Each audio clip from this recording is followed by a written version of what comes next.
Hi everyone, welcome to our YouTube channel General Studies for Government Jobs। তোমাদের যে NTPC CBT 12 level 6 এর math এবং reasoning class হচ্ছিল, আজ তার পার্ট 2। আগের ক্লাসে তোমরা লেভেল 6 এরই প্রথম 35টি ম্যাথ রিজনিং পেয়ে গেছো। আজকে তার পরবর্তী 35টা নিয়ে আলোচনা করব। এর আগেও আমাদের লেভেল 4 এরও হয়ে গেছে, তার আগে বেশ কিছু রিজনিং ক্লাস হয়েছিল রেলওয়ে গ্রুপ ডি এবং কেপি কনস্টেবলকে টার্গেট করে। যারা যারা সেইগুলি দেখোনি, ভিডিও ডেসক্রিপশন বক্সে বা তোমাদের যেখান থেকে হোক চ্যানেলের প্লেলিস্ট লিঙ্ক থেকে আগের ক্লাসগুলিকে অবশ্যই দেখে নেবে। এবং যারা যারা এখন আমাদের টেলিগ্রাম চ্যানেল জবসি একাডেমি, ফেসবুক পেজ জবসি একাডেমি এবং Facebook group general studies for government জবসে জয়েন হওনি, ডিসক্রিপশন বক্সে দেওয়া লিঙ্ক থেকে জয়েন হয়ে যাও। সেখানে তোমরা ভিডিও রিলেটেড ইনফরমেশন এবং পিডিএফ পেয়ে যাবে। প্রথম কি রয়েছে দেখো, 36 নাম্বার, যে যদি 1 জানুয়ারি 2017 একটি বৃহস্পতিবার হয় তাহলে ওই বছরের 31 মার্চ সপ্তাহের কোন দিন হবে। তাহলে এখানে কি আছে, 1 জানুয়ারি আর এদিকে রয়েছে 1 মার্চ। তাহলে জানুয়ারি, ফেব্রুয়ারি, মার্চ এই তিনটে। তাহলে 1 জানুয়ারির মধ্যে জানুয়ারি মাস কত দিনে হয়, 31 দিনে। তাহলে যে দিন থেকে বলেছে বা যে দিনটা উল্লেখ করেছে সেই দিনটা বাদ দিয়ে ক্যালকুলেট করতে হয়, বা তুমি প্রথম দিকের একদিন অথবা শেষের একদিন বাদ দিতে পারো। ঠিক আছে, তাহলে জানুয়ারি যেহেতু 31 হয়, এখানে 1 জানুয়ারি বলে দিয়েছে, তাহলে আর থাকছে জানুয়ারি মাসে 30 দিন। 2017 হচ্ছে একটা নন লিপ ইয়ার, তাহলে সেই বছরে ফেব্রুয়ারি হচ্ছে 28 দিন, আর মার্চের 31 দিন বলেছে, মানে মার্চের হচ্ছে 31 দিন। তাহলে টোটাল ডেট কাউন্ট কত হচ্ছে, 9 আর 1 8 আর 9, 3 6 6 2 8, 89, তাই তো, 89 ডেজ। এবার একে যদি আমরা 7 দিয়ে ভাগ করি তাহলে ভাগশেষ কত থাকবে, 7 12 84। তাহলে অড, যেটাকে আমরা বলি অড ডে থাকবে কত, 84 যদি বাদ দিয়ে দাও, 7 12 84 থেকে 5, তাহলে 5 থাকছে অড ডে। তাহলে সেদিন ছিল বৃহস্পতিবার, 1 জানুয়ারি 2017। তাহলে 31 মার্চ কি হবে, বৃহস্পতিবারের সাথে 5 দিন যোগ, বৃহস্পতির সাথে 5 যোগ হয়ে যাবে। তাহলে কি আসবে, শুক্র শনি রবি সোম মঙ্গলবার। ওকে, তাহলে আসবে মঙ্গলবার, যেটা রয়েছে অপশন নাম্বার সি তে। তাহলে 1 জানুয়ারি 2017 যদি একটি বৃহস্পতিবার হয়ে থাকে, তাহলে ওই বছরই 1 মার্চ 2017 হবে মঙ্গলবার। পরবর্তী, একটি নির্দিষ্ট সরল সুদের হারে একটি নির্দিষ্ট পরিমাণ অর্থরাশি 10 বছরে 75% বৃদ্ধি পায়। ওই একই বার্ষিক বছরে সুদের হারে 6 বছরে ওই একই পরিমাণ অর্থরাশি কত শতাংশ বৃদ্ধি পাবে। তাহলে কি রয়েছে এখানে, একটা নির্দিষ্ট সরল সুদের হারে কিছু পরিমাণ রাশি 10 বছরে 75% বৃদ্ধি পাচ্ছে। তাহলে 75% বৃদ্ধি পাওয়া বলতে, যদি টাকাটা 100 থেকে থাকে, হয়ে গেছিল 175, তাই তো। তাহলে সুদ কত হচ্ছিল, 75।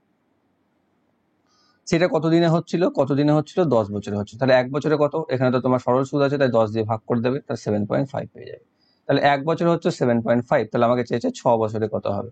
তাহলে 7.5 কে 6 দিয়ে গুণ করে দেবে, 7 6 42 আর 5 6 30, 42 আর 3 45। তাহলে 45 বাড়তো, তাই তো। 45 বাড়লে হতো 100 ছিল, তাহলে হতো 145 বা 45% বাড়তো, তাই তো। অপশন নাম্বার ডি তে রয়েছে সঠিক উত্তর। পরবর্তী, এবিসিডি হলো একটি আয়তক্ষেত্র যার এবি সমান 10, বিসি সমান 8।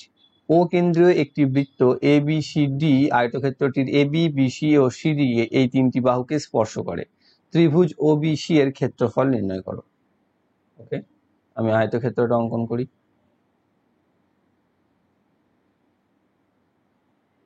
এ বি সি ডি, ও কেন্দ্রীয় একটা বৃত্ত রয়েছে যা এবি কে, বিসি কে আর ডিসি কে স্পর্শ করছে, এটা হচ্ছে ও।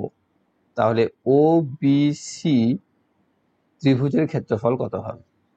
বিসি হচ্ছে 8, এবি হচ্ছে 12। ক্লিয়ার। তাহলে দেখো এখানে ওবিসি যে ত্রিভুজটা পাবো, সেই ত্রিভুজটা একটা সমদ্বিবাহু ত্রিভুজ হবে। এটা তো আমরা বলতে পারছি, সমদ্বিবাহু মানে এই বাহুটার সাথে এই বাহুটা সমান। সেটা যদি হয়ে থাকে, তাহলে আমি যদি ঠিক অনুরূপ ভাবে একটা এই দিকে টেনে নিই, তাহলে আমি একটা বর্গক্ষেত্র পেয়ে যাব। আর 8টা হয়ে যাবে তার দেখো কর্ণ। তাহলে আমরা জানি যে বর্গক্ষেত্রে কর্ণটা যদি 8 হয়, তাহলে বাহু হচ্ছে, বাহু এর √2, মানে বাহু √2 সমান হয় কর্ণ, যেটা হচ্ছে 8। তাহলে বাহু হচ্ছে 8/√2। আর এখানে ক্ষেত্রফল চেয়েছে কোনটা, শুধু এইটুকুর, কিন্তু আমি প্রথমে বর্গক্ষেত্রটারই বার করবো। বর্গক্ষেত্র বার করতে গেলে এ স্কোয়ার, মানে এর স্কোয়ার করতে হবে। তাহলে 64/2 বা হচ্ছে 32। সেটা হচ্ছে বর্গক্ষেত্রটার ক্ষেত্রফল, কিন্তু তার অর্ধেক আমাকে শুধু ত্রিভুজটার ক্ষেত্রফল চেয়েছে, তাই 32কে আবার 2 দিয়ে ভাগ করে দাও, তাহলে পেয়ে যাচ্ছে 16, যেটা হচ্ছে ত্রিভুজটার ক্ষেত্রফল, যেটা রয়েছে অপশন নাম্বার এ তে। পরবর্তী 39 39 নাম্বার, প্রথমে একটা নাম্বার, ঠিক আছে, সেটাকে কাউন্ট করে নিও না। তো 29, 36, 21, 18, 7, 19, কে কে এই পর্যবেক্ষণগুলির গড় হলো 21.25। ঠিক আছে, তাহলে টোটাল কটা রয়েছে দেখো এখানে, 1, 2, 3, 4, 5, 6, 7, 8টা। তাহলে টোটাল কত? টোটাল হচ্ছে 21.25 ইন্টু 8। যদি আমরা গুণ করি তাহলে গুণ করে পাচ্ছি 8কে 168 আর 0.25 দিয়ে গুণ করে 2 মানে 170।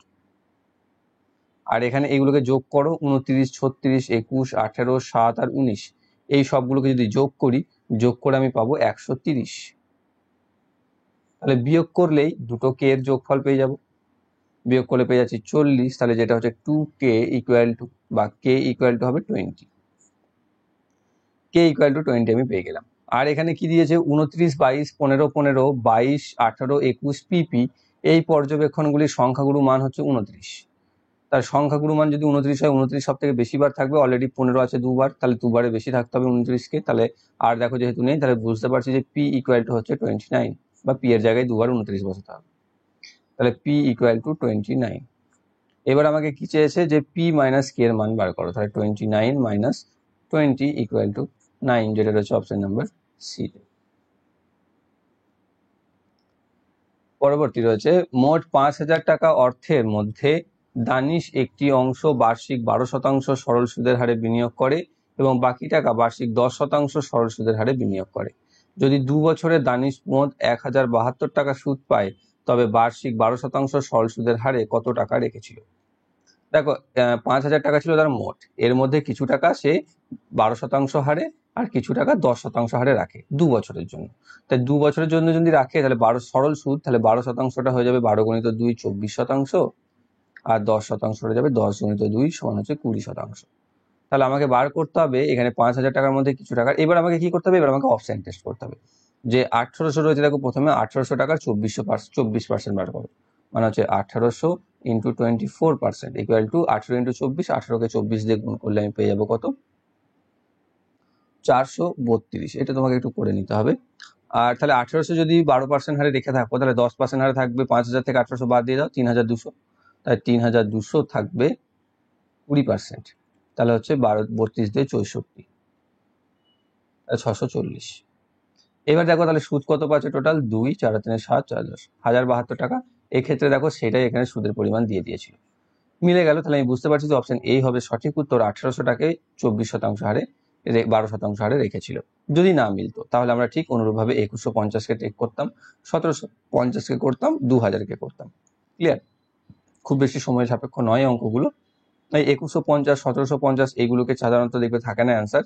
টোটাল যেগুলো রয়েছে 1800 বাই 2000 বা 2200 এরকম যদি থাকে, সেগুলোকে আমরা অপশন টেস্ট করবো আগে, তারপর যাবো যেগুলো আরো জটিল দেওয়া আছে। ওকে, তাহলে আমরা এখানে পেয়ে যাচ্ছি যে অপশন এ 1800 টাকা, যেটি 12% সরল সুদের হারে তিনি রেখেছিলেন। যদি 10% সরল সুদের হারে চাইতো, তাহলে হতো 3,200 টাকা। পরবর্তী, 8 জন ব্যক্তি P, Q, R, S, T, U, V এবং ডাব্লিউ একটি বর্গাকার টেবিলের চারপাশে ডিনারের জন্য এমনভাবে উপবিষ্ট যাতে 4টি কোণায় 4 জন এবং 4টি পার্শ্বের মধ্য অবস্থানে 4 জন স্থান অধিকার করে। তারা সবাই বর্গাকার টেবিলের কেন্দ্রের দিকে মুখ করে বসে আছে। এস, আচ্ছা আমি এবার ছবিটা এঁকে নিই। একটা বর্গাকার টেবিল যার 4টি কোণায় 4 জন আছে, সেই জন্য আমি মার্ক করে দিই সিটগুলোকে, আর বাহুর মধ্যস্থলে একজন করে আছে। এবার কি বলেছে, এস ইউ এর ঠিক বাম পাশে বসে আছে, অর্থাৎ এস বসেছে ঠিক ইউ এর বাঁ দিকে। ইউ টি এর ঠিক বাম দিকে বসেছে। টি কোনো এক পার্শ্বের মধ্যেখানে বসেছে, সেটা এবার আমি জায়গাটা পেলাম, টি কোনো একটা পার্শ্বের মাঝে বসেছে। এবার কি বলেছে, ইউ টি এর ঠিক বাঁ দিকে বসেছে, তাহলে এখানে বসেছে ইউ। এস ইউ এর ঠিক বাঁ দিকে বসেছে, তাহলে এখানে বসেছে এস। এবার কি বলেছে, আর ইউ এর ডান দিক থেকে দ্বিতীয় স্থানে বসেছে। ইউ এর ডান দিক থেকে দ্বিতীয় স্থানে বসেছে মানে এখানে বসেছে। ডান দিক থেকে দ্বিতীয় স্থানে বলতে প্রথম, ডান দিক থেকে তৃতীয় স্থানে, সরি, প্রথম, দ্বিতীয়, তৃতীয়, তাহলে আর বসেছে এখানে।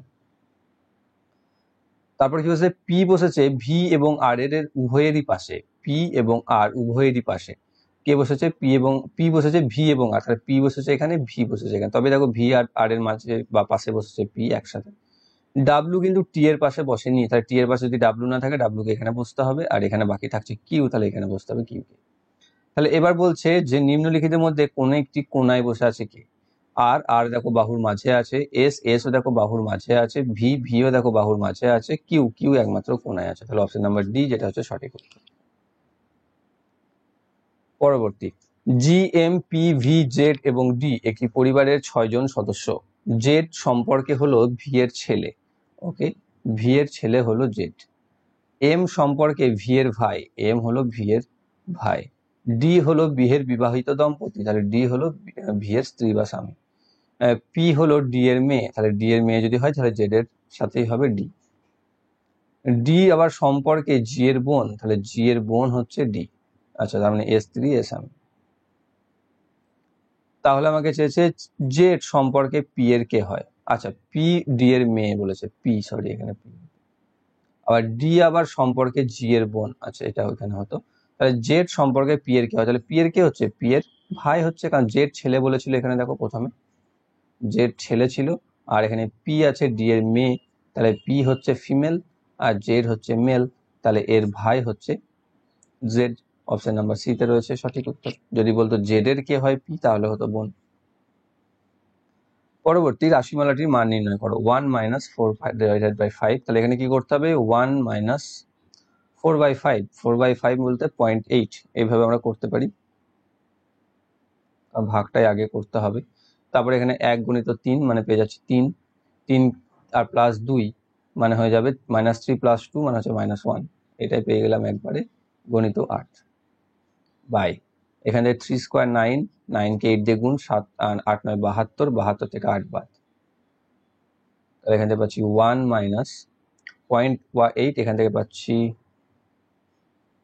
-0.2 × 8 বাই 64, মাইনাসে মাইনাসে এটা প্লাস হয়ে যাবে, 1 + 1.6/64 বা 1 + 16/640, যদি দশমিক তুলে দিই তাহলে এখানে 16 দিয়ে 4 কেটে যাচ্ছে 40, 1/40 বা 1 + 1/40 = 41/40, যেটা রয়েছে অপশন নাম্বার বি তে, সেটি হচ্ছে সঠিক উত্তর।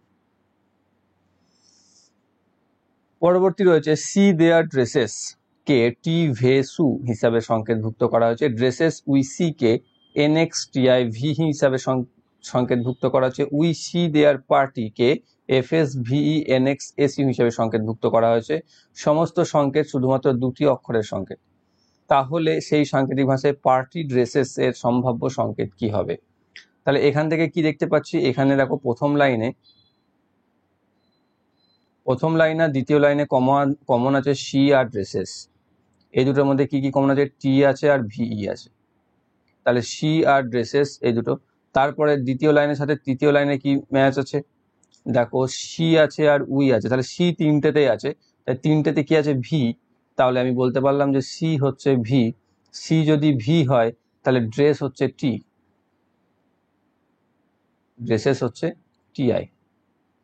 ক্লিয়ার? এবার আছে আর কি চেয়েছে আমাকে, পার্টি বার করতে হবে, তাহলে এখান থেকে দেয়ার খোঁজো, তাহলে দেয়ার দেখো প্রথমেরটা তার তৃতীয়টাতে রয়েছে, তাহলে সেখানে দেখো ভিটা বাদ দিয়ে আর কি মিলেছে এখানের সাথে, এখানের সাথে এসইউ মিলে গেছে, তাহলে দেয়ার হচ্ছে এসইউ, তাহলে দেয়ার হয়ে গেল এসইউ, সি হয়ে গেল ভিই, ড্রেসেস হয়ে গেল টিআই। ওকে, ড্রেসেস তো টিআই পেয়ে গেছে, তাহলে এখানে বাকি থাকছে কি উই আর পার্টি, তাহলে হচ্ছে পার্টি আর উই কোথায়, দেখো উই এখানে রয়েছে, সেক্ষেত্রে কি বাদ দিতে পারি, এনএক্স, তাহলে এটাও, তাহলে উই হচ্ছে এনএক্স, তাহলে বাকি থাকছে এফএস যেটা হয়ে যাচ্ছে পার্টি, তাহলে পার্টি হচ্ছে এফএস। এবার আমাকে কি চেয়েছে, পার্টি ড্রেসেস, তাহলে এফএস আর টিআই যেটা রয়েছে, টিআই আর এফএস, অপশন নাম্বার সি তে রয়েছে। পরবর্তী রয়েছে, যেভাবে দ্বিতীয় অক্ষরগুচ্ছটি প্রথম অক্ষরগুচ্ছের সঙ্গে এবং চতুর্থ অক্ষরগুচ্ছটি তৃতীয় অক্ষরগুচ্ছের সঙ্গে সম্পর্কিত, ঠিক সেইভাবে পঞ্চম অক্ষরগুচ্ছের সঙ্গে সম্পর্কিত বিকল্পটি নির্বাচন করুন। C K O F N L F L P I O M, তাহলে ডিপি কিউ কি হবে, সি ডিই এফ, সি ছিল এখানে হয়েছে এফ, তাহলে ডিই দুটো পেরিয়ে এফ হয়েছে, এফ জিএইচ আই হয়েছে, তাহলে ডি ই এফ জি হবে। কে এল এম এন হয়েছে, তাহলে দুটো করেই পেরিয়েছে, এল এম এন ও হয়েছে, তাহলে পি কিউ আর এস হবে। কিউ, তারপর একটা কি হয়েছে, ওটা হয়েছে এল, তাহলে এল এম এন ও 2-3 ঘর পিছিয়ে এসছে। পিটা দেখো এম এন ও পি, 3 ঘর পিছিয়ে এসছে, তাহলে কিউটা 3 ঘর পিছিয়ে আসবে, এন ও পি কিউ, তাহলে এন, জি এস এন হয়ে যাবে আমাদের সঠিক উত্তর, অপশন নাম্বার বি তে রয়েছে। পরবর্তী, পি কিউ আর যথাক্রমে 40, 90 এবং 36 দিন একটি কাজ করতে পারে। পি কিউ আর 40, 90, 36 দিন একটি কাজ করতে পারে। পি কাজটি শুরু করে 7 দিন পর কিউ তার সাথে যোগ দেয়। আমি এটা ভাষা করে নিই। পি কিউ আর, পিউ করছে 40 দিনে, কিউ করছে 90 দিনে, আর করছে 36 দিনে। এদের এলসিএম করলে পেয়ে যাচ্ছি আমি 360, 4 9 36, তাহলে এ করছে 9 ইউনিট, এ করছে 4 ইউনিট, এ করছে 10 ইউনিট। এবার কি বলছে, পি কাজটা শুরু করছে 7 দিন করছে, তাই তো 7 দিন কাজ করছে, তারপর কিউ তার সাথে যোগ দিচ্ছে শুরু থেকে 8 দিন পর, মানে কিউ আর পি তাহলে একদিন করলো মাত্র, তারপর আর তাদের সাথে যোগ করছে, তাহলে কি পি একা করছে যখন, তখন 9 ইউনিট করে করছে, করেছে 7 দিন, 7 9 63 ইউনিট। তারপর তার সাথে কিউ যোগ দেয়, তখন হয়ে গেল 9 আর 4 13 ইউনিট। 13 ইউনিট করে করছে একদিনই, 8 নাম্বার দিনটা যেখানে করেছে 13 ইউনিট, তাহলে মোট কাজ হয়েছে কত, 76 ইউনিট। তার মোট কাজ হচ্ছে 360 ইউনিট, তাহলে বাকি থাকছে কত, 360 থেকে 76 বাদ, 4 8 284 ইউনিট, তাই তো 284 ইউনিট বাকি থাকছে। তারপর তাদের সাথে আর যোগ দিচ্ছে, তাহলে টোটাল আসছে কত, 4 9 13 3 23 ইউনিট। তাই তখন সময় লাগবে 284 ইউনিট করতে, কতদিন, 23 দিয়ে ভাগ করে দাও, 23 দিয়ে ভাগ করলে 23 একে 23, 5 4, 23 2 46, 12 পূর্ণ আসছে, তাহলে আমরা 12 পূর্ণ দিয়ে একটাই উত্তর আছে, 12 পূর্ণ 8 এর 23, যেটা হয়ে যাচ্ছে উত্তর, অপশন নাম্বার সি তে রয়েছে সঠিক উত্তর। পরবর্তী, গিরিধর একটি মন্দিরে পশ্চিম দিকে মুখ করে দাঁড়িয়েছিল। একটি টোকেন নেওয়ার জন্য সে ঘড়ির কাঁটার অভিমুখে 45 ডিগ্রি ঘুরল, তারপর আবার ঘড়ির কাঁটার অভিমুখে 180 ডিগ্রি ঘুরল, তারপর সে ঘড়ির কাঁটার বিপরীত অভিমুখে 45 ডিগ্রি ঘুরল। সে এখন কোন দিকে মুখ করে দাঁড়িয়ে আছে, তাহলে ঘড়ি কোন দিকে ঘোরে, ঘড়ি ঘোরে এইরকম ভাবে, আর ঘড়ির বিপরীত বলতে এরকম ভাবে। তাহলে কেউ একজন গিরিধর নামক ব্যক্তি পশ্চিম দিকে মুখ করে দাঁড়িয়েছিল, এই দিকটা পশ্চিম দিকে মুখ করে দাঁড়িয়েছিল। তারপর কি হলো, সে ঘড়ির কাঁটার অভিমুখে 45 ডিগ্রি ঘুরলো, তাহলে 45 ডিগ্রি ঘুরলো ঘড়ির কাঁটার দিকে, তাহলে সে এখন এইদিকে মুখ করে। তারপর সে 180 ডিগ্রি ঘুরলো ঘড়ির কাঁটার দিকে, তাহলে পুরো বিপরীত দিকে চলে এলো। এরপর সে ঘড়ির কাঁটার বিপরীতে 45 ডিগ্রি ঘুরলো, মানে দেখো এইদিকে চলে এলো। তাহলে কি আসছে, যে ওয়েস্টার্নদের যদি সে প্রথমে ছিল, তারপরে সে এখন তাহলে কোন দিকে আসছে, ইস্টে, যেটা রয়েছে অপশন নাম্বার বি তে, পূর্ব দিকে। পরবর্তী, 5টি বাক্স কে এল এম এন ও একটির ওপরে আর একটি রেখে সাজানো। এম বাক্স এন বাক্সের ওপরে আছে, তাহলে এম আছে এন এর ওপরে, ও রয়েছে কে বাক্সের নিচে, এন রয়েছে কে এর ওপরে, এন আছে কে এর ওপরে, কে এর নিচে আছে ও, এল রয়েছে ও এর নিচে, তাহলে কোন বাক্সটি সব থেকে নিচে আছে, সরি এল, তাহলে এল হয়ে যাচ্ছে সঠিক উত্তর, অপশন নাম্বার ডি তে রয়েছে, খুব সহজ। পরবর্তী, যদি একটি সংখ্যার 23.5% 11.75 হয়, তাহলে সংখ্যাটি কত, তাহলে 23.5% বলতে 23.5% হচ্ছে 11.75, তার সংখ্যাটা হচ্ছে 100%, সেটা হচ্ছে কত, 100/23.5 গুণিত 11.75, এটাকে দেখো 2 দিয়ে কেটে যাবে, 2 দিয়ে 50, তার সংখ্যাটি হচ্ছে 50, অপশন নাম্বার এ তে রয়েছে সঠিক। নেক্সট, প্রদত্ত বিবৃতি ও সিদ্ধান্তগুলি মনোযোগ সহকারে পড়ুন। সাধারণ জ্ঞাত ঘটনার থেকে ভিন্ন মনে হলেও বিবৃতিতে দেওয়া তথ্যগুলিকে সত্য বলে বিবেচনা করুন। ঠিক আছে, বিবৃতি কি, সব উট হলো গাধা, তাহলে আমি যদি একটা সার্কেল বানাই যেটা হচ্ছে উটের, তাহলে তারা সবাই গাধা, মানে অ্যাসও বলতে পারে। কিছু বিড়াল হচ্ছে উট, তাহলে বিড়ালের জন্য যদি আমি সার্কেল বানাই, তাহলে কিছু বিড়াল হচ্ছে উট, এইখানটা আমি পেয়ে যাচ্ছি সেটা বিড়াল, CAT। এবার কি, সব ডলফিনই হলো বিড়াল, তাহলে ডলফিনটা হচ্ছে বিড়ালের মধ্যে পড়বে, তাহলে এটা হচ্ছে ডি। এবার আমাদের সিদ্ধান্ত চলে, সব ডলফিনই হচ্ছে গাধা, তাহলে সব ডলফিন গাধা হচ্ছে, অ্যাস তো এখানে আছে, হচ্ছে না, তাহলে এটা মানছি না। কিছু ডলফিন হলো গাধা, কিছু ডলফিন গাধা, তাতেও হতেও পারে নাও হতে পারে, সেরকম সিওরিটি কিছু নেই, সেটাও মানছি না। কিছু গাধা হলো বিড়াল, কিছু দেখো এখানে কিছু এটা হচ্ছে সব এইটাই, যদি ক্যামেলি যদি অ্যাস হয়, তাহলে তাদের মধ্যে এই পোর্শনে যারা পড়ছে তারা বিড়ালও হচ্ছে, তাহলে এটা হচ্ছে সঠিক। সব বিড়ালই হলো গাধা, সব বিড়াল তো কি বলেছে, সব বিড়ালই হচ্ছে গাধা, সব বিড়াল তো, কিছু বিড়াল উট বলেছে, সব বিড়াল তো নয়, তাহলে এই পোর্শনের বিড়াল, এই পোর্শনের বিড়াল দ্বারা তো গাধা, উটও নয় গাধাও নয়, তাহলে এটা হচ্ছে না। তাহলে কেবলমাত্র 3 নাম্বার সিদ্ধান্তটা হয়ে যাচ্ছে সঠিক, যেটা রয়েছে অপশন নাম্বার এ। পরবর্তী, সমিতার জন্মদিন ছিল 15 মার্চ 2020, যেটি ছিল একটি রবিবার। যদি তার স্বামীর জন্মদিন 31 মে 2020 সাল হয়, তাহলে সেটি সপ্তাহের কোন দিন হবে? তার মানে 15 মার্চ থেকে 31 মে আমাকে বার করতে হবে। 15 মার্চ, মার্চ মাস হয় 31, তাহলে থাকছে 15, আর এদিকে থাকছে 16 দিন।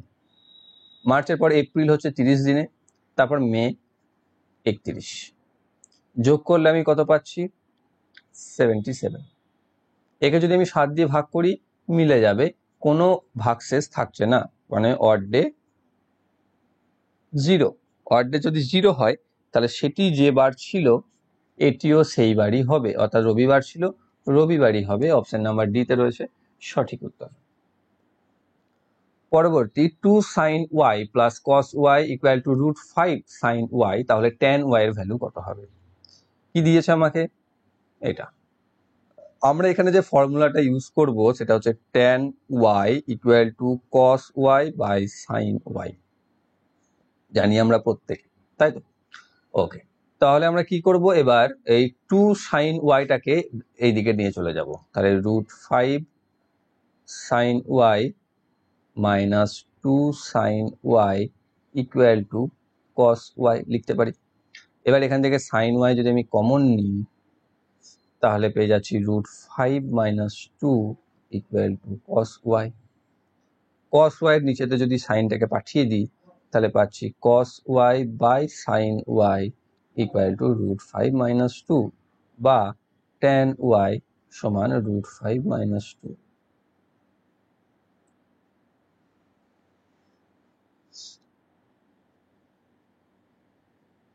সরি, কোথাও একটা গন্ডগোল হলো মনে হচ্ছে।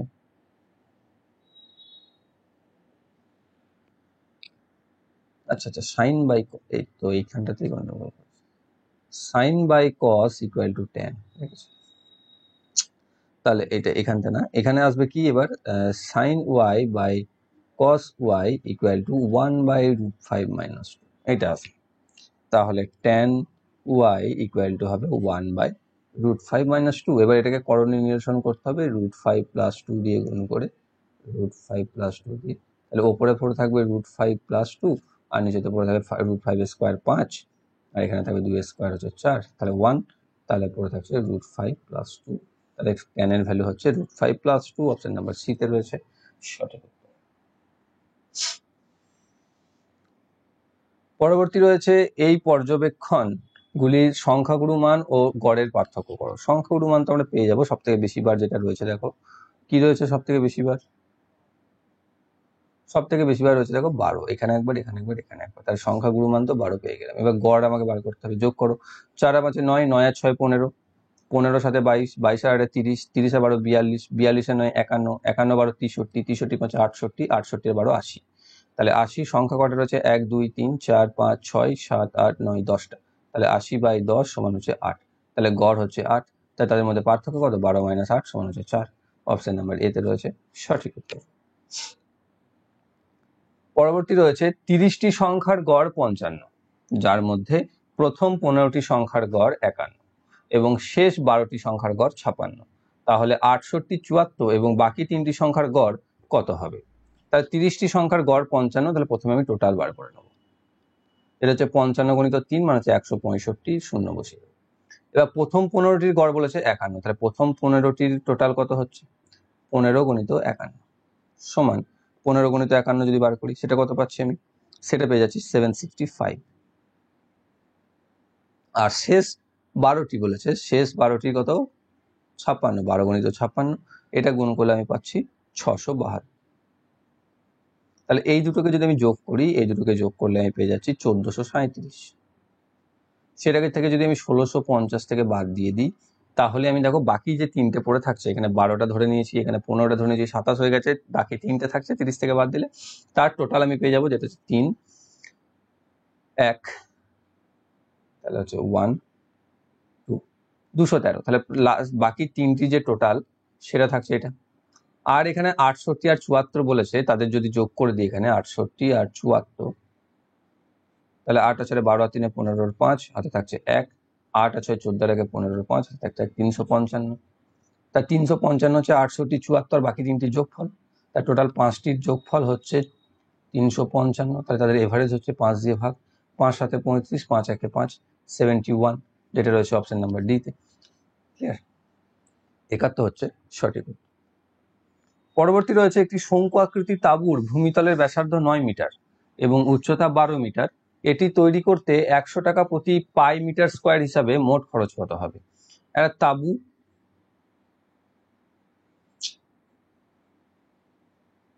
এরকম হয়, যার হাইট বলে দিয়েছে 12, ব্যাসার্ধ বলে দিয়েছে 9, এটা হচ্ছে 12, আর আমাদের লাগবে হচ্ছে পার্শ্বতলের ক্ষেত্রফল, যেটা হচ্ছে পাই আর এল বলতে তির্যকটা, এটা প্রয়োজন। তাহলে এটা যদি 9 হয়, এটা যদি 12 হয়, তাহলে এল কত হবে? এল হবে √12 স্কোয়ার প্লাস 9 স্কোয়ার, পিথাগোরাসের সূত্র, √144 plus 81 equal to 225 equal to 15। তাহলে এল পেয়ে গেলাম 15। তাহলে পাই আর এল এর ভ্যালু কত হবে? পাই ইন্টু আর দিয়ে দিয়েছে 9 ইন্টু এল হচ্ছে 15। 9 15 কত হচ্ছে? 8 135, তাহলে পাই গুণিত 135। এবার পায়ের জন্য কত খরচ হচ্ছে? 100 টাকা। তাহলে পায়ের জন্য যদি 100 টাকা খরচ হয়, পাই গণিত 135 জন্য খরচ হবে 100 গণিত 135। 100 গণিত 135 বলতে 135 বা দুটো শূন্য, 13,500 টাকা। অপশন নাম্বার বি তে রয়েছে সঠিক উত্তর। পরবর্তী, প্রদত্ত প্রতিটি সংখ্যাগুচ্ছে এর বাঁদিকে থাকা 4টি সংখ্যার উপর নির্দিষ্ট গাণিতিক প্রক্রিয়া সম্পাদনের ফলে এর ডান দিকে থাকা সংখ্যাটি প্রাপ্ত হয়। 3টি সংখ্যাগুচ্ছই একই বিন্যাস মেনে চলে। তৃতীয় সংখ্যাগুচ্ছে প্রশ্নচিহ্নটিকে প্রতিস্থাপন করতে পারে এমন বিকল্পটি চয়ন করুন। 11 8 5 9 নিয়ে হয়েছে 43, তারপরে 12 9 7 6 দিয়ে হয়েছে 66, তাহলে 14 13 আর 9 10 কত হবে? এখানে যদি আমরা একটু খোঁজাখুঁজি করি যে 11 8 5 আর 9, তাহলে দেখো এখানে 11 8 হচ্ছে 88 আর 5 9 হচ্ছে 45, এদের দুজনের বিয়োগফল হয়ে যাবে দেখো 43। এখানে এটা হয়েছে প্রথম দুটির গুণফল থেকে দ্বিতীয় দুটির গুণফল, শেষ দুটির গুণফল বিয়োগ। তারপর হচ্ছে 9 12 হচ্ছে 8 12 96, 9 12 108 থেকে 42 বাদ দিয়ে দাও, তাহলে দেখো 66। তাহলে আমরা এখানেও পাচ্ছি 14 কে 13 দিয়ে গুণ করতে হবে, তাই 14 কে 13 দিয়ে যদি আমরা গুণ করি, 14 কে 13 দিয়ে গুণ করলে কত হবে? 182, তাই তো, 182 মাইনাস 90, তাহলে 182 থেকে 90 বাদ দিলে 92 আসবে। তাহলে অপশন নাম্বার বি তে রয়েছে সঠিক উত্তর, যে এই হিসাব মেনে এখানে আসবে 92। পরবর্তী রয়েছে 6 জনের একটি দল রয়েছে, A B C D E এবং এফ এই ক্রমে থাকা প্রয়োজনীয় নয়, যেখানে ডি হচ্ছে এ এবং ই এর চেয়ে লম্বা। ওকে, এ আর ই এর থেকে লম্বা হচ্ছে ডি। এফ হলো বি এবং সি এর চেয়ে লম্বা, তাহলে এফ হচ্ছে বি আর সি এর থেকে লম্বা। ই হলো এফ এর চেয়ে লম্বা, তাহলে ই হচ্ছে এফ এর চেয়ে লম্বা। তাহলে এ হলো এফ এর চেয়ে লম্বা, তো সেটাও দিয়েছে এখানে, ঠিক আছে। তাহলে নিম্নলিখিতের মধ্যে সব থেকে খাটো কে? সব থেকে খাটো কে হচ্ছে? দেখো এখানে যদি এরকম ভাবে রিলেশন থাকে, এ ই এর থেকে ডি বড়, বি সি এর থেকে এফ বড়, ই এফ এর থেকে বড়, এ এফ এর থেকে বড়, তাহলে এখানে কি রকম আসতে পারে? সব থেকে ছোটটাকে। সব থেকে ছোট হয় বি নয়তো সি, কারণ এই দুটোর মধ্যে কোনো রিলেশন এখানে দেওয়া নেই। তাহলে অপশন নাম্বার সি তে রয়েছে সঠিক উত্তর, যে বি অথবা সি এই দুটির মধ্যে কোনো একটি হচ্ছে সব থেকে খাটো। পরবর্তী রয়েছে, রাম একটি পণ্যের মুদ্রিত মূল্যের উপর 10% ছাড় দিয়েও 12.5% লাভ করে। তাহলে যদি সে মুদ্রিত মূল্যে ওই পণ্যটি বিক্রয় করত, তবে তার কত টাকা লাভ হতো? তা 10% ছাড় দিয়ে কথার অর্থ কি? যে তোমার যদি দ্রব্যটা 100 টাকা হয়ে থাকে, তুমি 90 টাকায় দিচ্ছ বা 90% দিচ্ছ, তাই 90% দিয়েও তার লাভ হচ্ছে 12.5%। 12.5% লাভ বলতে 100 টাকার জিনিসটা তুমি 112 টাকা 50 পয়সায় বিক্রি করছো। তাই 90% সমান যদি 112.5 হয়, তাহলে আমার কি করেছে? পণ্যটি বিক্রয় করতে, তবে তার লাভ কত হতো? কি বলেছে? যদি সে মুদ্রিত মূল্য, তার মুদ্রিত মূল্য আমাকে বার করতে হবে, যেটা হচ্ছে 100%, সেটা হচ্ছে কত? তাহলে 90% যদি এটা হয়, 100% হবে কত? এটা হবে 100/90 ইন্টু হচ্ছে 1125/10। আমি যদি একবারে দশমিক তুলে দিই, তাহলে দুটো শূন্য এই দিক থেকে দিয়ে কেটে দাও, 9 দিয়ে এটা কাটবে, দেখো 9 1 9, 2 9 2 18, 9 5 35, 125। তাহলে হচ্ছে 125। তাহলে মুদ্রিত মূল্যে বিক্রি করলে তাকে 125 টাকায় বিক্রি করতে হতো। আমরা এখানে কি ধরেছিলাম যে 100 টাকার জিনিস, তাহলে 100 টাকার জিনিস যদি সে 125 টাকায় বিক্রি করতো তাহলে তার লাভ কত হচ্ছে? 125 মাইনাস 100 সমান হচ্ছে 25%। অপশন নাম্বার বি তে রয়েছে সঠিক উত্তর। পরবর্তী, নিচের সমীকরণটি সঠিক করতে কোন দুটি চিহ্নকে পারস্পরিক স্থান পরিবর্তন করতে হবে? এখানে একটা সমীকরণ দিয়েছে 4 ভাজিত 8 যুক্ত 5 বিয়োগ 6 গণিত 2 সমান 34। এখানে এই সমীকরণটা যদি সঠিক করতে হয় তাহলে কোন চিহ্ন দুটিকে চেঞ্জ করতে হবে? দেখো এখানে প্রথমেই ভাগ রয়েছে, ভাগটাকে দেখো 4 ভাজিত 8 একটা অর্ডার লাগছে, 1/2 চলে আসবে, তাই এটাকে গুণ যদি করে দিই, ভাগটাকে গুণ করে দিলাম, তা 4 8 32 হয়ে গেল, 32 আর 5 37 হয়ে গেল। যোগ করলে 37 থেকে 34 যদি বিয়োগ করতে হয়, দেখো এখানে গুণের জায়গায় যদি ভাগ করে দিই তাহলে 6 কে 2 দিয়ে ভাগ করে 3 পেয়ে যাবে, তাহলে 3 বিয়োগ হয়ে যাবে 34 হয়ে যাবে। তাহলে বুঝতে পারছি যে ভাগ চিহ্নের জায়গায় গুণ আর গুণ চিহ্নের জায়গায় যদি ভাগ করে দিই তাহলে আমাদের সমীকরণটা সঠিক চলে আসবে, এবং সেটা হয়ে যাবে ভাগ এবং গুণকে পরিবর্তন করতে হবে, যেটা হচ্ছে অপশন নাম্বার সি তে। পরের, প্রদত্ত বিবৃতি ও সিদ্ধান্তগুলি মনোযোগ সহকারে পড়ুন। সাধারণ জ্ঞাত ঘটনার থেকে ভিন্ন মনে হলেও বিবৃতিতে দেওয়া তথ্যগুলিকে সত্য বলে বিবেচনা করুন। আচ্ছা ঠিক আছে, সকল সালসা হলো জ্যাজ, কোনো জ্যাজ কত্থক নয়। ঠিক আছে, সকল সালসা হচ্ছে জ্যাজ আর কোনো জ্যাজ কত্থক নয়। কিছু জ্যাজ হলো সালসা, তাহলে সকল সালসা যদি জাজ হয়ে থাকে, যদি আমি সালসার জন্য একটা বানাই আর জ্যাজের জন্য একটা বানাই, তাহলে কিছু জ্যাজ তো এখানের মধ্যে যে সমস্ত, এটা যদি জ্যাজ হয়ে থাকে, এটা যদি সালসা হয়ে থাকে, তাহলে যে সমস্ত জাজ এর মধ্যে পড়ছে তারা সালসাও হবে, তাহলে এটা হচ্ছে সঠিক। আর বলেছে কোনো জাজ কথক নয়, তাহলে কথকের জন্য একটা আলাদা, তাহলে কোনো সালসাও কথক নয়, তাহলে সালসাটা কিভাবে কথক হতে পারে? এটা যদি কথক, সেটা হবে না, তাহলে এটাও ঠিক। তাহলে 1 এবং 2 সিদ্ধান্তই সঠিক, যেটা রয়েছে অপশন নাম্বার সি তে, উভয় সিদ্ধান্তে উপনীত হওয়া যায়। একটি শ্রেণীতে প্রত্যেক শিক্ষার্থীর র্যাঙ্ক ভিন্ন। আমনের র্যাঙ্ক হলো উপর থেকে 11তম এবং নিখিলের র্যাঙ্ক হলো নিচ থেকে 13তম। আমন ও নিখিলের মধ্যবর্তী র্যাঙ্কে রয়েছে 3 জনের। যদি মোট শিক্ষার্থী সংখ্যা 3 দ্বারা বিভাজ্য একটি বিজোড় সংখ্যা হয় তাহলে শ্রেণীতে মোট কয়জন শিক্ষার্থী আছে? তাহলে কি আছে, আমনের র্যাঙ্ক হচ্ছে এই দিক থেকে 11 আর নিখিলের র্যাঙ্ক হচ্ছে এই দিক থেকে 13, এবং এদের মাঝে 3 জনা বসে আছে। তাহলে এই দিক থেকে পিছন দিক থেকে যদি আমন পর্যন্ত যাই আমি, এটা হচ্ছে আমন, এটা হচ্ছে নিখিল, তাহলে 13 14 15 16 17, তাহলে এখানে শেষ দিক থেকে আমনের র্যাঙ্ক হচ্ছে 17, তাহলে 11 17কে যোগ করে দাও 28, তা থেকে 1 বিয়োগ করে দাও, তাহলে পেয়ে যাবে 27, তাহলে শিক্ষার্থীর সংখ্যা হচ্ছে 27। ক্লিয়ার হয়ে গেল? এবার দেখো এটা 3 দ্বারা বিভাজ্য হবে এবং এটি বিজোড় সংখ্যা হবে। অপশন নাম্বার সি তে রয়েছে সঠিক উত্তর। পরেরটা, একটি নির্দিষ্ট মূলধনের উপর বার্ষিক দেয় বার্ষিক 20% চক্রবৃদ্ধি সুদের হারে এবং বার্ষিক 20% সরল সুদের হারে একই সময়কালে প্রাপ্ত সুদের পার্থক্য 448 টাকা হয়। দেখো এখানে অঙ্কটাতে একটু গন্ডগোল আছে, এখানে একই সময়কাল যেটা দিয়েছে সেটা থাকবে না। ঠিক আছে, এখানে যেটা অঙ্ক সেটা হচ্ছে 3 বছর। ওকে, 3 বছরে এটা উল্লেখ করতে হবে। ক্লিয়ার? এবার সুদের পার্থক্য হচ্ছে 448 টাকা, তাহলে বিনিয়োগ করা অর্থরাশির মান।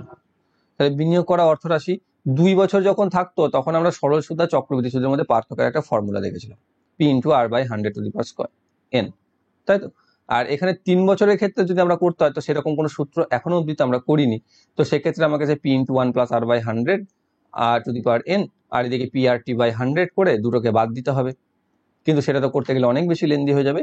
তো এখানে যেটা ফর্মুলা, সেই ফর্মুলা আমরা একটা ব্যবহার করব, যেটা হচ্ছে 3x + 1 / x এর কিউব = d/p। এখানে p হচ্ছে প্রিন্সিপাল বা আসল, যেটা আমাকে বার করতে হবে, আর d হচ্ছে সুদের পার্থক্য বা ডিফারেন্স, যেটা আমার দিয়ে দিয়েছে। এবার তাহলে আমাকে জানতে হবে x কি। x হচ্ছে কি, x হচ্ছে 1/r। এটা একটু জেনে নাও, তোমরা সাধারণত এই সূত্রটা খুব একটা দেখবে না, যে অনেকেই হয়তো দেখে থাকবে যে x = 1/r। 1/r কি, দেখো এখানে সুদের হার কত আছে, 20%। 20%কে আমরা কিভাবে লিখতে পারি, 20/100 লিখতে পারি, যেখান থেকে আমি পেয়ে যাবো 1/5। তাহলে r যদি 1/5 হয় তাহলে x হবে 1/5, মানে হবে x = 5। ক্লিয়ার? এইভাবে আমাকে x কে বার করতে হবে। এবার আমি বসিয়ে দেবো 3 × 5 + 1/5 এর কিউব = 448/p, আমাকে p বার করতে হবে। তাহলে এখান থেকে পাচ্ছি আমি উপর থেকে 16/125 = 448/p। 16 দিয়ে এটা দেখো কেটে যাবে, 16 × 2 = 32, 12, 8, 16, 8 128, 28 দিয়ে কেটে যাবে। তাহলে পি ইকুয়াল টু হচ্ছে 125 ইন্টু 28, 125কে 28 দিয়ে গুণ করলে পেয়ে যাচ্ছি আমি 3500। অপশন নাম্বার এতে রয়েছে সঠিক উত্তর।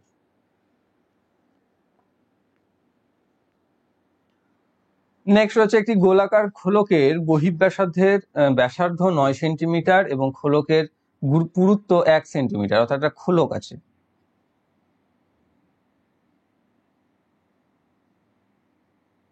ঠিক আছে, যেটা রয়েছে কি যে তার বহির্ব্যাসার্ধ হচ্ছে 9, মানে এখান থেকে বাইরেটা হচ্ছে 9 আর ভিতরেরটা এই যে পুরুটা এটা হচ্ছে 1।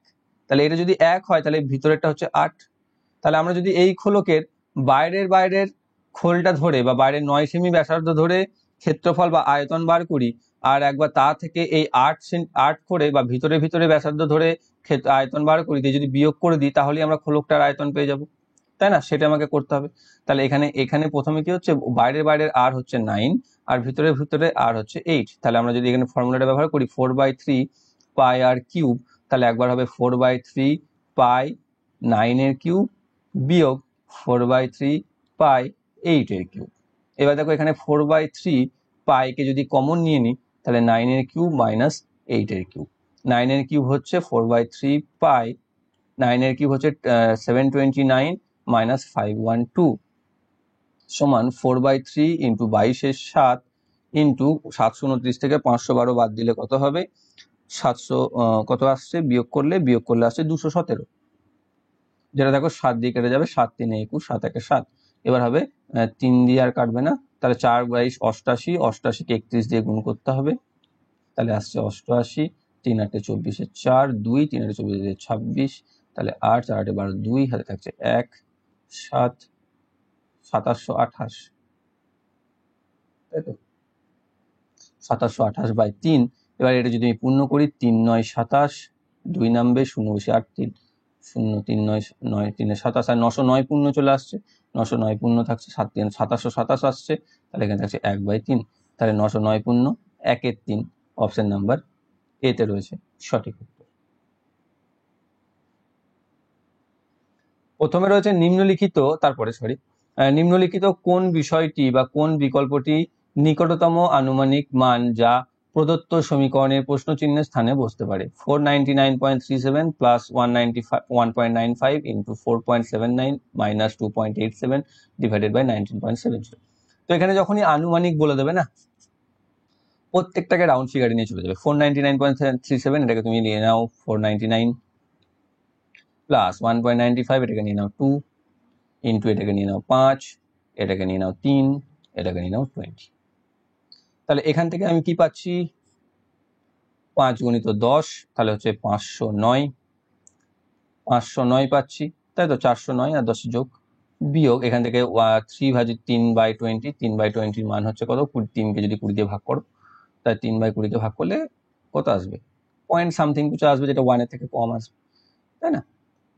তাহলে সেই এবার দেখি 509 এর মানটা তো 1 এর থেকে কম, কিছু এসে যাচ্ছে না আমাদের, তাই নিয়ে তাহলে এখানে দেখো এবার এই 509 কাছাকাছি কোন মানটা আছে, 509 কাছাকাছি দেখো কেবলমাত্র সি রয়েছে, 510, বাকিগুলো দেখো হিউজ ডিফারেন্স, বাকি তিনটের হিউজ ডিফারেন্স রয়েছে। এইরকমই অপশন থাকবে, এই অঙ্কগুলো দেয়ই ওই জন্য, ঠিক আছে? তুমি যেটা আসল উত্তর থাকবে তার ধারে কাছে থাকবে না বাকি অপশনগুলো, তো সেক্ষেত্রে তুমি যদি একটু করতে পারো তাহলে তুমি আনসার পেয়ে যাবে। তাহলে দেখো আমাদের বলতে পারছি অপশন নাম্বার সি 510, সেটাই হবে আমাদের সঠিক উত্তর। ক্লিয়ার? এটা ঠিক করেছিলাম তো, 499 2 5 10, ঠিক আছে। পরবর্তী, কোন একটি সাংকেতিক ভাষায় গুড ডিডস পে এর সংকেত হলো AGBITR, পে অল বিলস এর সংকেত হলো ODEGAG, আর অল ইউর ডিডস কাউন্ট এর সংকেত হলো SNTRODNUM। তাহলে কাউন্টের সংকেত কি, কাউন্টের সংকেত বার করতে হবে, মানে ডিড ইউর অ্যান্ড অল বার দিতে হবে। এখানে কি কি রয়েছে দেখো, এখানে রয়েছে বিল, কি কি আছে, পে পে, প্রথম দুটোতে পে রয়েছে, কি কমন আছে এখানে, এখানে কমন রয়েছে AG, তাহলে পে হচ্ছে AG। তারপরে দুটোতে রয়েছে অল আর অল, তাই তো, অল আর অল রয়েছে, তাই অল আর এই দুটোর মধ্যে কি কমন পাচ্ছি আমি, ওডি ওডি ওডি ওডি, তাহলে অল থেকে ওডি বাদ দিলাম। তৃতীয়তে আর প্রথমটাতে ডিড কমন রয়েছে, দেখো কি কমন আছে এখানে, ডিড, এখান থেকে পাচ্ছি টিআর আর টিআর, তাহলে টিআর বাদ চলে গেল আর এটা বাদ চলে গেল। তাহলে আর তো ইওর তো বাকি দুটোতে নেই, তাই ইওর আমরা বার করতে পারছি না, ইওরা কাউন্ট পড়ে থাকছে। তাহলে কাউন্টের কি হতে পারে, এসএনটাও হতে পারে ইউএমটাও হতে পারে, ঠিক সেরকম ইউরেরও তাই হতে পারে। তাহলে কাউন্টের সংকেতটি হয় এসএন নয় ইউএম, যেটা রয়েছে option number D.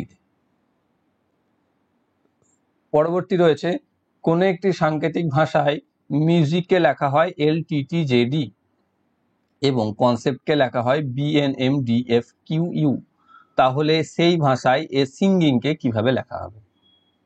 M K কি লেখা হচ্ছে এল, মানে এক ঘর পিছিয়ে দিয়েছে, তাহলে এস কেও পিছিয়ে দাও এক ঘর। আর ইউ কে লেখা হচ্ছে TU এক ঘর পিছিয়ে দিয়েছে, তাহলে আই কেও এক ঘর পিছিয়ে দাও, কি হয়ে যাবে এইচ। তারপরে এস কে কি হচ্ছে এক ঘর এগিয়ে দিয়েছে, কিন্তু এখানে দেখো এসটা কি, এটা হচ্ছে এস মিডিলে, কিন্তু এর মিডিল অব্দি আমি এখনো যাইনি, তাই না, এর মিডিল হচ্ছে জি। তাহলে এনটা কি হবে, এনটাকে তুমি এক ঘর পিছিয়ে দাও এম। এরপর আসছে জিটা দেখো এখানে এসটা ইউটা কি হয়েছিল, এসটা কি হয়েছিল এসটি এক ঘর এগিয়ে গেছে, তাহলে জিটা হয়ে যাবে এইচ।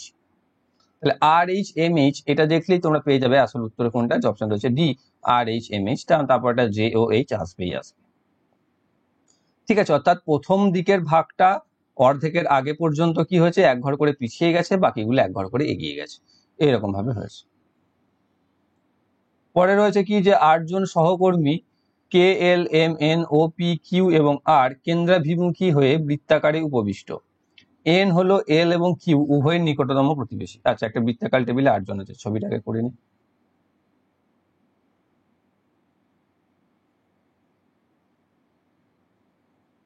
কি বলেছে এখানে, এন হচ্ছে এল এবং কিউ উভয়েরই নিকটতম প্রতিবেশী, পি হলো কে আর এর নিকটতম প্রতিবেশী, ও বসেছে কে এর ডান দিক থেকে দ্বিতীয় স্থানে, তাহলে কে যদি বসে থাকে তাহলে ও বসছে এখানে ডান দিকে দ্বিতীয় স্থানে। এবার কি বলেছে, এন হলো এল এবং কিউ এর নিকটতম প্রতিবেশী, তাহলে এন হচ্ছে এল এবং কিউ এর নিকটতম প্রতিবেশী, সেটা আমি বলতে পারছি না এখন। পি হচ্ছে কে এবং আর এর নিকটতম প্রতিবেশী, কে এরও আর এরও, তাহলে পি বসছে এখানে, তাহলে কে এবং আর এর, তাহলে আর বসবে এখানে, দেখো তবে কে আর আর এর নিকটতম প্রতিবেশী পি হলো। এবার এইটা যখন আমি পেয়ে গেলাম, তখনই দেখো তার আগের যেটা দিয়েছে, কি দিয়েছে, এন হলো এল এবং কিউ এই দুজনেরই, আর সেটাও আমি দেখতে পাচ্ছি না। নিম্নলিখিতের মধ্যে কি বসেছে, ও বসেছে ডান দিকে, নিম্নলিখিতের মধ্যে এম কোথায় বসেছে। আচ্ছা দেখো এখানে প্রথমটা যে এই সূত্রটা দেখো, পি হচ্ছে কে আর আর, সেটা আমি করে ফেলেছি। ও বসেছে, এন হচ্ছে এল আর কিউ এর, এন আর যদি এল আর কিউ এর হয়ে থাকে, তাহলে দেখো এন কে এখানে বসতে হবে, এল আর কিউ কে এই দুটো জায়গায় বসতে হবে, কারণ এখানে যে একটাই জায়গা ফাঁকা আছে সেটাতে আমাদের পসিবল নয় ওটা করা, তাই না। তাহলে এখানে কি রয়েছে, যে এম এর অবস্থান কি, এম দেখো বাধ্য হবে এখানেই বসতে। ক্লিয়ার, আর একবার বুঝে নাও প্রথম থেকে। এখান থেকে প্রথমে বললাম, আমি প্রথমে কাজ করালাম এই সূত্রটা, যে ও বসেছে কে ডান দিক থেকে দ্বিতীয় স্থানে, তাহলে কে বসলো এখানে, ডান দিকে দ্বিতীয় স্থানে বসলো ও। তারপরে করলাম পি বসেছে কে আর আর এর উভয় নিকটবর্তী, তাহলে পি হচ্ছে কে আর আর এর উভয় নিকটবর্তী। এবার বলেছে তোমার এন হচ্ছে এল আর কিউ এর, তাহলে জায়গা ফাঁকা থাকছিল এই তিনটে আর এইটা, তাহলে এখানে তো এল আর কিউ এর নিকটবর্তী এন কে তিনটেকে আমরা একসাথে বসাতে পারবো না, তাহলে আমাদেরকে এখানে এল এন কিউটাকে এইভাবে, বা এখানে কিউ এখানে এল যাই হোক বসাতে পারবো, বাধ্য হচ্ছে এম এখানে বসতে। তাহলে এম এর অবস্থান সম্পর্কে কোনটা হবে, কে আর ও এর মাঝখানে, দেখো প্রথমে কে আর ও এর মাঝখানে, সেটাই হচ্ছে সঠিক, বাকিগুলো তবু চেক করে নেবে। এল এর বাঁ দিক থেকে দ্বিতীয় স্থানে, এল এর বাঁ দিক থেকে দ্বিতীয় স্থানে এম, সেটাও সঠিক হচ্ছে, কিন্তু এল এখানকার বসার সিওরিটি নেই, এল এখানেও বসতে পারে, তাই না।